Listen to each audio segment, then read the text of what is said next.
Hello everyone, welcome back to our channel Economics Achiever Academy. So today we will complete our chapter first of macroeconomics. Chapter का नाम है circular flow of income.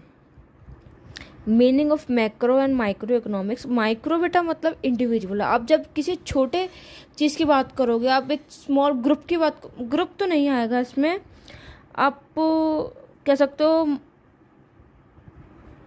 आप एक single person की बात करो तो माइक्रो में, एज अ होल कंट्री की बात करोगे तो आपका वो मैक्रो में आएगा. तो macro economics is that part of economics theory which study the behaviour of the aggregates in the economy as a whole. Its main tools are aggregate supply and aggregate demand. For example national income, aggregate output and aggregate consumption. Micro को क्या होगा, single person की saving हुई, single person का consumption हुआ, ये सब आपका इंक्लूड होगा माइक्रो में. ठीक है. तो अब इसके बाद जो टॉपिक आता है उसका नाम है सर्कुलर फ्लो ऑफ इनकम.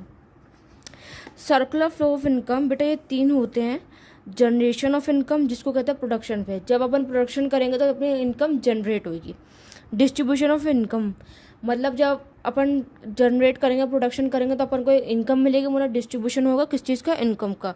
फिर अपन क्या करेंगे, खर्चा करेंगे मतलब एक्सपेंडिचर करेंगे, तो उसको कहेंगे डिस्पोजिशन ऑफ इनकम. और बेटा economy of circular flow of income चार होती हैं: house hold, firm, government and foreign, मतलब रेस्ट ऑफ द वर्ल्ड. चार होती हैं, लेकिन जो सीबीएसई के अकॉर्डिंग है, जो आपकी फर्स्ट और सेकंड होगी, फर्म और हाउस होल्ड होगी.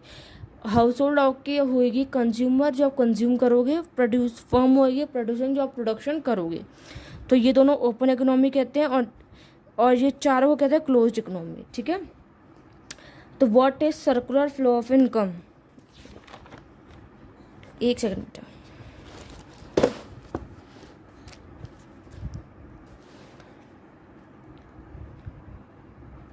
It referred to the cycle of generation of income in the production process, its distribution among factors of producing, and final its circulations from household to the firm in the form of consumption expenditure on goods and service produced by them. Three different phases of circular of flow of income मैं आपको बता चुकी हूँ, लेकिन आप थोड़ा in detail में पढ़ेंगे इसको. जनरेशन फेज मतलब production phase. In this phase firms produce goods and service with the help of factor service. Distribution phase income. This phase involves the flow of factor income, rent, wages, interest, profit from firm to household. Disposition phase expenditure. In this phase the income received by the factors of production is spent on the goods and service produced by firm. ठीक है. अब जानते हैं भैया ये क्या है, क्या चीज़. देखो, जब हाउस होल्ड से आप फर्म पे जाओगे, आप क्या करोगे, फैक्टर सर्विस.